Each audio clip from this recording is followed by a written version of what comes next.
kukuha niya na, kukunin ko pa yung dog bowl nyo. Hintayin si mama. Wala mo nakakain.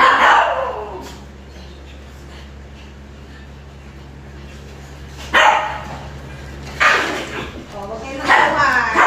Kahal ka na. Upo muna kayo dyan. Maglalagay muna si mama ha.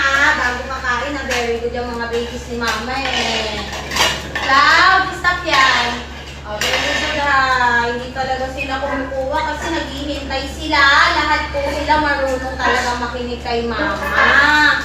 Kasi, tinuturuan niya ni mama.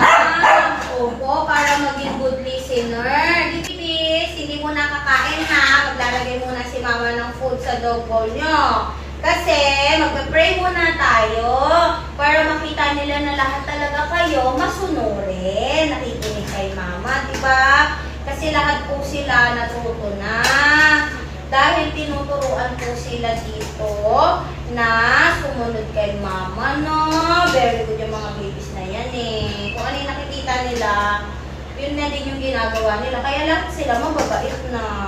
Diba, babies? O, kakain na kayo ha. Wait lang ha. Maglalagay lang si mama ha. Lagay muna si mama nitong ano nyo ha. Para healthy kayong lahat ha. Wala mo nang kukuha. O, diba? Wala talagang kumukuha yan. Kasi nga, mababait talaga sila. Train po sila. Na bago kumain, maghihintay kay mama. O, sige. Magpa-pray muna daw tayo ha. Bago tayo kakain ha. Sila lang daw maglilid ng prayer. O, lalan. Okay?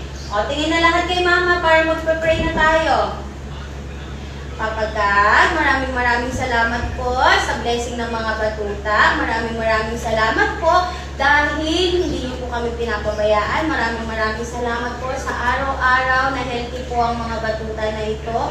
At maraming salamat po sa binigay niyo po mga talent sa kanila. At syempre, maraming salamat po sa paggabay sa amin sa araw-araw. I-guide po kami at i-bless niyo pa po ang mga batuta na to. In Jesus' name, Amen. Okay mga babies, pwede nang kumain. O, dito na, bibigyan na ni mama isa-isa ha. Good job. Hindi mo agaw-agaw ha. O, dito. Very good babies. O, ito.